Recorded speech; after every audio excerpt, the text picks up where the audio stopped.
Queridos, abra sua Bíblia comigo no Evangelho de Marcos, capítulo 15. Marcos, capítulo 15, vamos ler do 33 ao 39, amém? Marcos 15.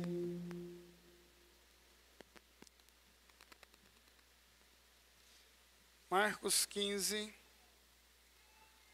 do 33 ao 39.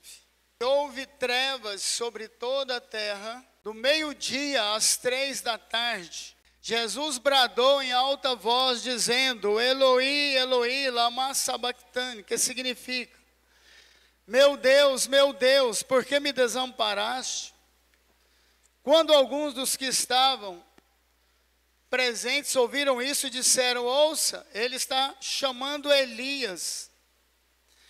Um deles correu, embebedou uma esponja em vinagre, colocou na ponta de uma vara e deu a Jesus para beber e disse: deixe-no, vejamos se Elias vem tirá-lo dali. Mas Jesus, com um alto brado, expirou, e o véu do santuário rasgou em duas partes, de alto a baixo.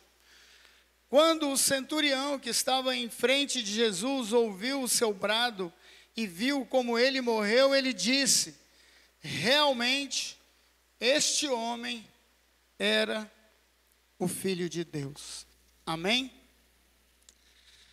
Queridos, o evangelista Marcos, quando Jesus esteve sobre a terra, ele era um adolescente. Ele escreveu o evangelho de Marcos depois da morte de Jesus. Só porque em vários episódios dos evangelhos ele estava lá. Mas ainda era jovem, adolescente, na verdade. Então, ele escreveu depois, mas ele coloca algumas coisas aqui na crucificação de Jesus que diferentes daquelas que tem nos outros evangelhos. E é sobre isso que queremos compartilhar com os irmãos nessa noite. Primeira coisa que ele diz é que houve trevas ao meio-dia, de meio-dia às 3 horas. Não foi apenas um eclipse solar. Mesmo porque a Páscoa era comemorada na lua cheia. E na lua cheia, ela só sai à noite. Sim ou não? Se você não sabe disso, eu vou te contar. Toda lua cheia, às 6h30, 7 da manhã, ela aponta ali e atravessa a noite. São os dias e as noites mais claras que há na terra. São os dias de lua cheia. E aqui ele diz que houve trevas do meio-dia às 3 da tarde. Uma outra coisa interessante, diferente que ele coloca, é que Jesus bradou, Jesus gritou: Eloi, Eloi, lama sabachthani, Deus meu, por que me desamparaste?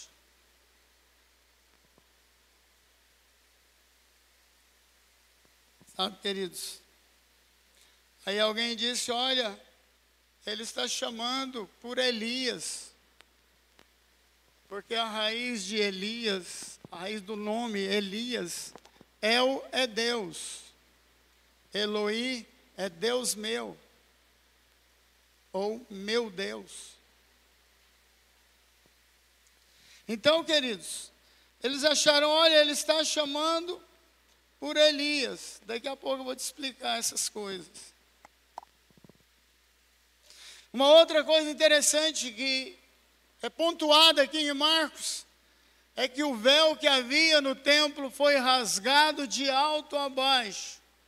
O véu que separava o lugar santo do lugar santo dos santos.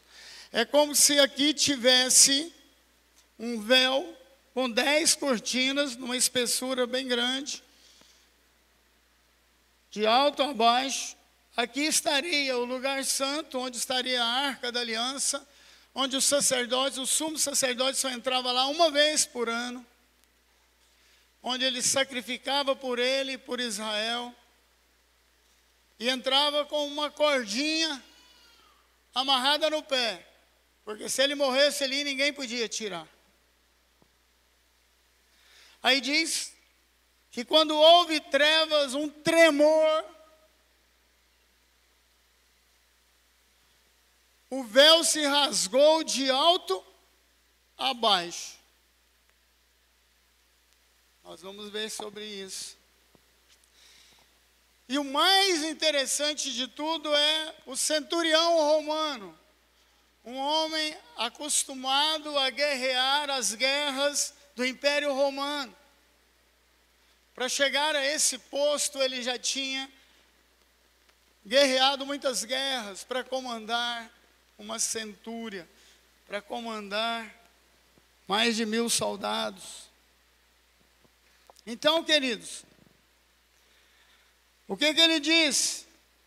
Ele disse, realmente, olha, alguém acostumado a matar e a ver pessoas morrerem. E diz que pelo modo que ele viu que Jesus morreu ali, crucificado, em agonia, clamando por Deus, ele disse, realmente, esse é Filho de Deus. Aqui se cumpre todo o propósito de Deus para nos salvar, para me salvar e salvar você. Aqui está descrito como acontecia para que Deus pudesse perdoar os pecados do homem. Então, queridos, mas a coisa mais interessante é que ele disse, esse realmente era Filho de Deus. Desde quando Jesus nasceu, todos os evangelhos mostram que Jesus é o Filho de Deus. Apesar dele sempre chamar, ou se chamar de Filho do homem. Mas ele realmente era Filho de Deus, gerado pelo Espírito Santo de Deus. Aleluia. E todos os evangelhos mostram que ele é o Filho de Deus. Logo depois que Jesus se batizou no Jordão, por João Batista, o seu precursor, aquele que veio no espírito de Elias, preparando a sua vinda, declarando bem alto, arrependei-vos e crede, porque o reino de Deus está próximo. Está por um fio. O reino de Deus está chegando. E Jesus foi lá e ele não queria batizar Jesus, ele disse, é para que se cumpra as escrituras.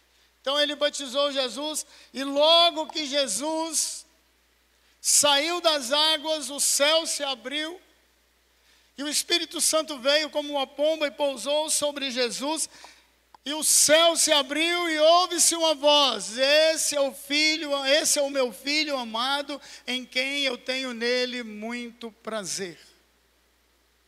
Deus fez questão de afirmar que Jesus era o Filho de Deus. Mateus capítulo 4, o diabo foi questionar a Jesus, foi colocar em xeque a filiação de Jesus. Se você é filho de Deus, transforma isso aqui em pães e pedras. Jesus falou, nem só de pão viverá o homem, mas de toda a palavra revelada que sai da boca de Deus. Satanás estava ali questionando, tentando confundir Jesus, tentando confundi-lo na sua paternidade. Mas ele sabia e tinha convicção plena que ele era o Filho de Deus, aleluia. Hebreus, no capítulo 1, no versículo 1 diz lá, olha, tendo Deus outrora falado de muitas maneiras, quem veio domingo agora de manhã, hoje de manhã, nós estamos começando o estudo de Hebreus, que na verdade Hebreus é o escritor da carta aos Hebreus explicando o Velho Testamento, o projeto de Deus para o homem desde a criação até esse ponto que chegamos aqui da crucificação de Jesus.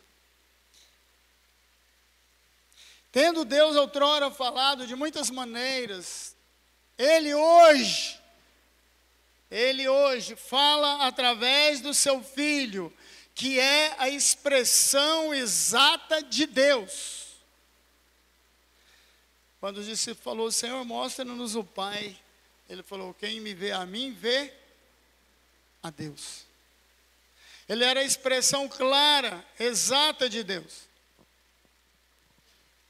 Então, queridos, Satanás tentou colocar em xeque, se você realmente é o Filho de Deus, Jesus não deu nem moral porque ele tinha certeza disso. Irmãos, nós temos que saber quem nós somos. A palavra de Deus diz, todos quantos o receberam, deu-lhes o direito, receberam Jesus. Todos quantos aceitarem a crucificação de Jesus no seu lugar, no meu lugar, todos quantos o receberam, deu-lhes o direito, o poder de serem transformados em filhos de Deus. A saber, aqueles que creem no seu nome. Você precisa saber que você tem o seu pai natural, mas você tem o papai do céu, a quem nós podemos chamar de Abba. Jesus chamava Deus de Abba, o meu papai, o meu Abba.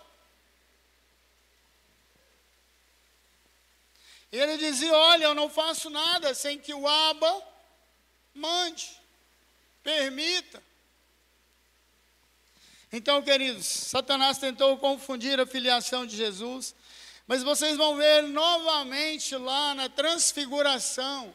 Jesus subiu no monte com os 2 discípulos lá, o Pedro, Tiago e João no barquinho, com os 3.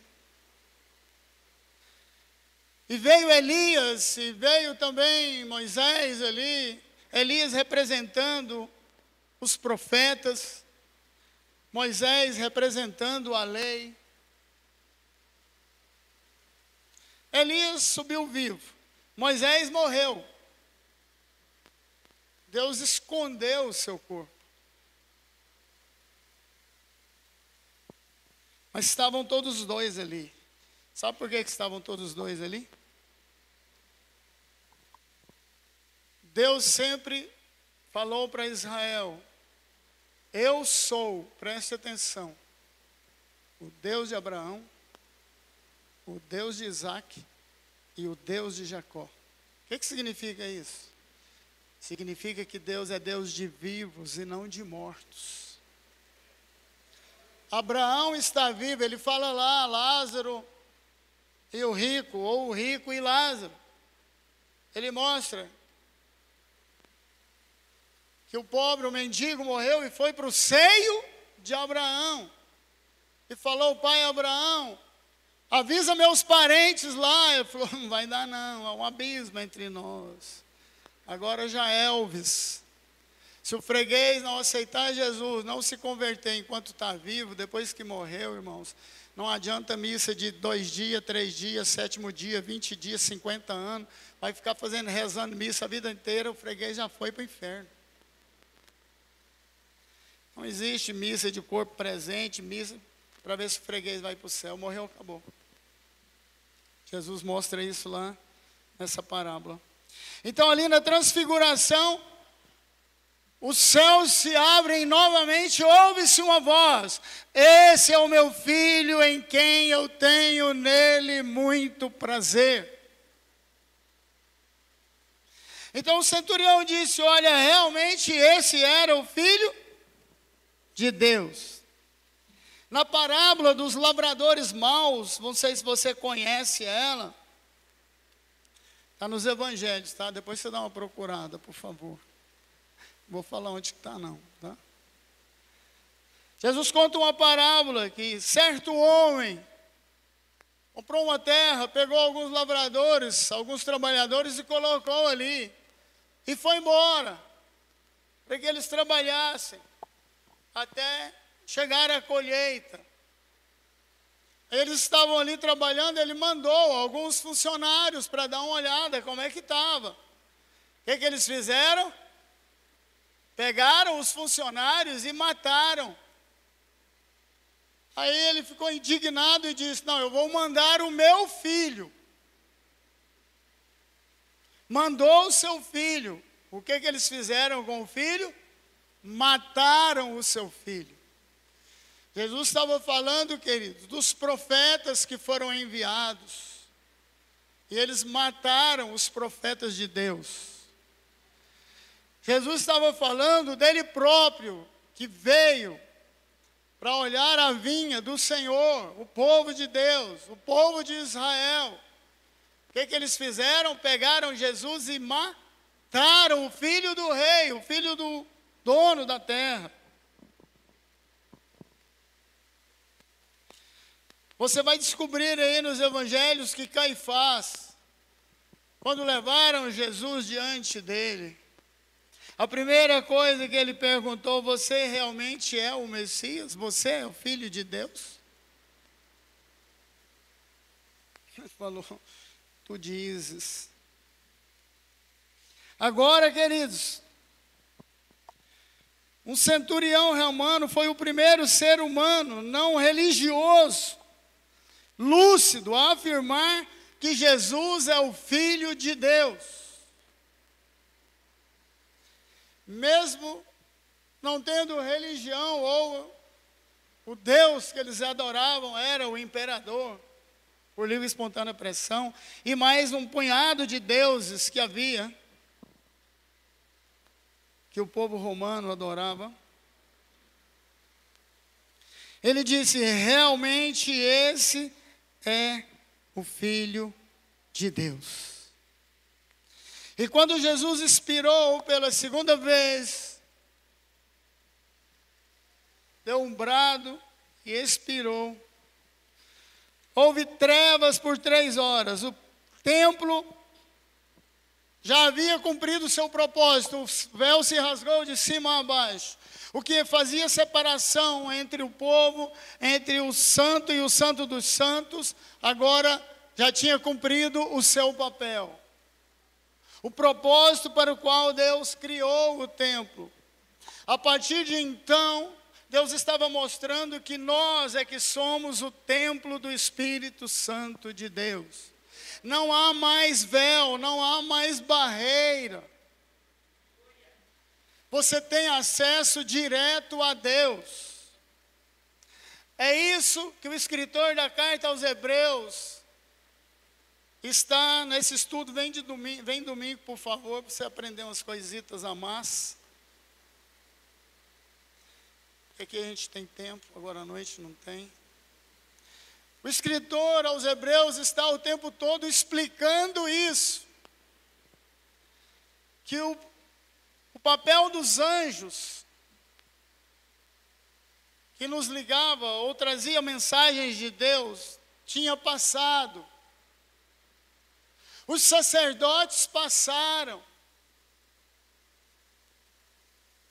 do Antigo Testamento.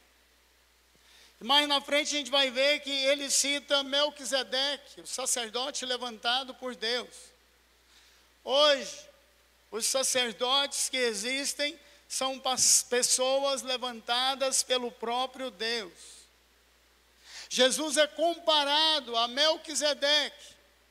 Melquisedeque é uma figura interessante que não tem começo nem fim, não tem genealogia. Ele aponta para Jesus. Só que Jesus tem genealogia. Ele era um sacerdote do Deus Altíssimo. Abraão pagou o dízimo a ele abençoou Abraão. Tem gente que fala: dízimo é da lei, eu não vou dizimar, porque dízimo é da lei. Dízimo nunca foi da lei. Deus só colocou algumas regras básicas. Mas Melquisedeque recebeu o dízimo de Abraão. Abraão foi lá, venceu os seus inimigos, pegou os despojos e dizimou a Melquisedeque, o rei de Salém, o rei de Jerusalém, o rei de Jerusalém, um sacerdote e rei. Ele é figura de Jesus. Jesus é sacerdote e rei. Hoje ele é o nosso sumo sacerdote que está diante de Deus. Ele é o próprio Filho de Deus. Esse centurião reconheceu isso, queridos. Só porque aí o véu se rasgou ao meio, trevas por 3 horas. O propósito de Deus com o templo havia se cumprido. A partir de agora nós temos livre acesso a Deus, aleluia. E não é só pastor não, tá, gente? Tem gente que acha que é só pastor. Você tem livre acesso, se é convertido, se nasceu de novo, se é filho de Deus. Mas, queridos, eu quero ver com vocês que essa nuvem negra que cobriu Israel, que cobriu a terra, era a nuvem negra do pecado, da injustiça, as trevas do mal. Era a nuvem negra do mal que estava sobre Israel e sobre todo o mundo. Foi essa nuvem negra que isolou, preste atenção, isolou Jesus daquele a quem tanto amava, a quem ele chamava de Abba. As trevas, o pecado nos faz separação entre nós e Deus. Pensa muito antes, raciocina, antes de pecar, de errar. Porque ela nos isola da presença de Deus. Por que ele gritou, Deus meu, por que me desamparaste? O pecado havia separado Jesus e Deus. Mas ele estava ali com esse propósito, sofrendo ali na cruz por causa do meu e do seu pecado. É o meu e o seu pecado que o isolou da presença de Deus, a quem ele tanto amava e que chamava de Abba, o meu papai, porque ele é filho de Deus. Irmãos, isso é o grito do desespero. Eloi, Eloi, lama sabachthani. É o grito de desespero do inocente que morre no lugar do pecador. Deus meu, porque o Senhor me desamparou. A nuvem do pecado o separou de Deus. Ele estava ali sozinho na cruz, crucificado, sem a presença de Deus. Irmãos, você pode perder tudo na sua vida, mas nunca perca a presença de Deus, pelo amor de Deus. Porque quando você perde a presença de Deus, mesmo que você clame, as trevas vai cobrir a sua vida, a sua casa, os seus negócios, as suas coisas, todas. Mesmo que você não perceba. Mas Hebreus diz, aquele que já experimentou a glória de Deus, a salvação que vem do alto, e depois peca conscientemente, é impossível ele voltar atrás. Por quê? Porque o pecado nos isola de Deus, nos faz separação entre nós e Deus. Aí o freguês perde a salvação. Aí ele perde a salvação. Fala em Hebreus, nós vamos ver isso nos estudos de manhã, com mais alguns adendos.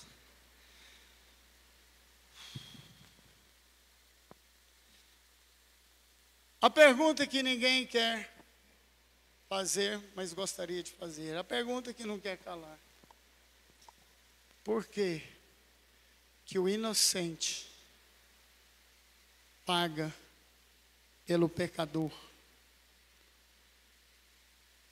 É porque o homem caiu lá no Éden, e a maneira de Deus resgatar o homem é o sacrifício substitutivo. Substitutivo. Deus mostrou isso de várias maneiras no Velho Testamento. Se alguém pecou, é alguém sem dinheiro, é alguém classe social mais baixa, você precisa se arrepender, arrumar um animal, colocar a mão sobre a cabeça desse animal, transferir a sua culpa. Mas se você não tem dinheiro para comprar uma ovelha, uma novilha, pegue uma pombinha,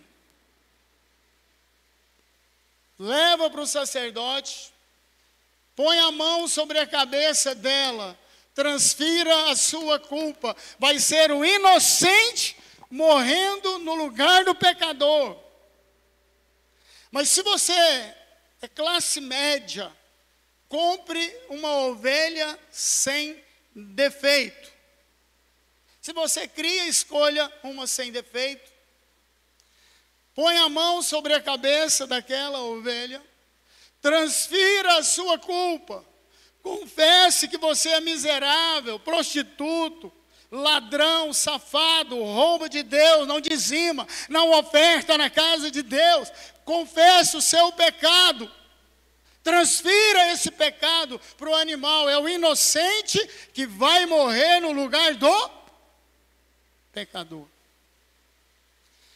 E quando toda a nação peca, Deus passou o esquema. Pega uma vez por ano 2 bodes. Chama o sumo sacerdote.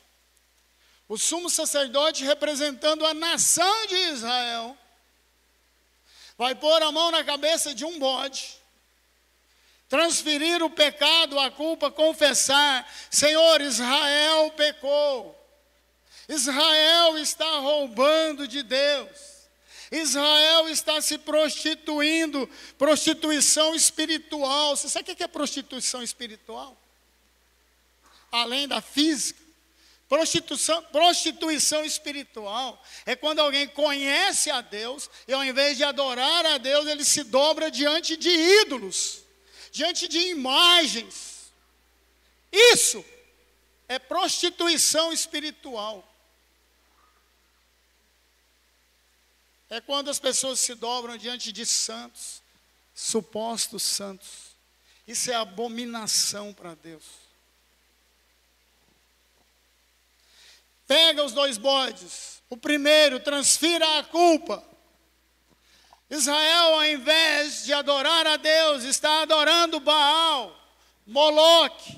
Ao invés de ir para o templo, está indo para os montes. Preste atenção, esse negócio de monte é muito perigoso, tá, irmãos? Está indo para os montes, onde tem as grandes estátuas, tipo Cristo Redentor. Israel está pecando contra Deus, ele está com aquelas nichos, estatuetas de ídolos guardados em casa. Isso é prostituição espiritual. Acende uma vela para Deus e acende uma vela para o diabo. Ah, eu sou católico espírita. Ah, eu sou evangélico espírita. Isso é prostituição espiritual. Como eu vi num podcast aí, um pastor entregando o outro. Sabe, pastor fulano de tal. Sabe onde que ele busca a revelação? No terreiro lá da... Esse é o mundo que estamos vivendo hoje, irmãos. Mas é isso que Israel praticava. Pegava o bode, transferia a culpa e soltava no deserto. É o famoso bode expiatório. Era um inocente, era bode, mas era inocente. Fedia, porque bode fede. Quem conhece bode, já viu? Chegou perto de um. Fede, fedido. Berrando sem berrar, fede. Manda para o deserto, pega o outro. Faz a mesma coisa, transfere a culpa e degola, mata. Pega o sangue, amarra uma corda no pé do sacerdote, ele vai andando até o Santo dos Santos.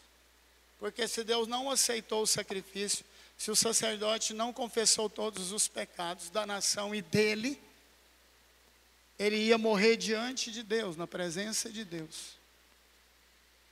Aí ninguém podia entrar lá para tirar ele, tinha que puxar a cordinha pelo pé. Então, irmãos, era o inocente morrendo no lugar do pecador. É isso que aconteceu na cruz do Calvário. Por isso Jesus foi isolado da presença de Deus, porque o pecado meu, o seu, o pecado do mundo todo, o pecado da nação de Israel, só de crucificar a Jesus era um pecado horrível, terrível. Aí ele gritou, Elohim, Elohim, lama sabachthani. Então, queridos, por que o inocente sofre? Geralmente ele sofre no lugar do pecador. E aqui eles disseram, por que aquele camarada, já estou encerrando, tá, irmãos? Por que aquele camarada disse, ele está clamando por Elias? Porque ele disse, Elohim, Elohim. É a mesma raiz da palavra de Elias. Elias significa El, Deus, Elias, o Senhor é Deus. Elias significa o Senhor é Deus, ou Deus é o Senhor. Ele está chamando por Elias. Vamos ver se Elias vai vir aqui salvá-lo. Zombando de Jesus. É porque lá em Marcos 9:12, descendo da transfiguração, os discípulos empolgados, falando sobre Moisés e Elias. Aí ele diz, Elias vem primeiro e vai restaurar todas as coisas. Põe aí para mim, Marcos 9:12, está aí? Jesus respondeu, de fato, Elias vem primeiro para restaurar todas as coisas. Então, porque está escrito que é necessário que o Filho do Homem sofra e seja rejeitado e desprezado, ou rejeitado com desprezo. Então, Jesus tinha dito que Elias viria primeiro, eles falaram, ele está gritando Elohim, Elohim, achou que era Elias. Dá para confundir de longe. Aí foi lá, molhou, pôs na boca dele um vinagre, e zombou de Jesus. Então, ele estava falando que Elias já tinha vindo, Elias vem primeiro, esse Elias é João Batista que veio no mesmo espírito de Elias. Aí, queridos, eles tinham ouvido falar que Elias viria primeiro só porque João Batista já tinha vindo e morrido. Sofreu também na mão de Herodes, rei mau, que cortou a cabeça do Herodes e levou numa bandeja para a filha da mulher dele, que era mulher do irmão dele, que ele tomou aquela mulher. Mas aí Jesus bradou, gritou de novo, ninguém entendeu nada, porque ele sabia que aquilo ali seria o seu último suspiro. Mas ele veio para isso. Ele é o Cordeiro de Deus que tira o pecado do mundo. Ele sabia que ele era o Cordeiro. Ele sabia que todos aqueles sacrifícios, tudo que foi feito, todos os sacrifícios apontavam para ele. Ele tinha consciência disso. Ele veio e tinha sã consciência, como dizia minha mãe, do que ia acontecer com ele. Lá no Getsemane ele disse, Senhor, a coisa está difícil demais. O peso do pecado, os capeta estão fervilhando. Quem assistiu o filme do Mel Gibson? Capeta voando para tudo quanto é banda, pressionando. Jesus chegou a suar sangue. Ele disse, Senhor, se for possível, o Senhor não tem um plano B? Deus falou, não, tem não. Mas Abba, meu papai, faz alguma coisa. Eu vou fazer, vou te mandar para a cruz. Não tinha outra alternativa, irmãos. Para salvar o ser humano, o inocente tinha que morrer pelo pecador. E muitas vezes, queridos, nós não temos consciência disso. Falamos que somos crente um dia, amanhã já não é crente mais. Já está fazendo besteira, pecando, errando. Quando você for beber uma cachaça, tomar uma cerveja, fora de hora, querido, crente não bebe. Ou um vinho, porque tudo começa assim. É pequenos começos. E a coisa desgringola de vez. Lembre-se disso, Jesus clamou o peso do pecado. Eloi, Eloi, lama sabachthani. Papai, meu papai, não me desampara, não me desampara, porque o Senhor me desamparou. Mas o pecado meu, o seu pecado, isolou Jesus de Deus, a quem ele amava, a quem ele servia. O nosso pecado o levou até a cruz.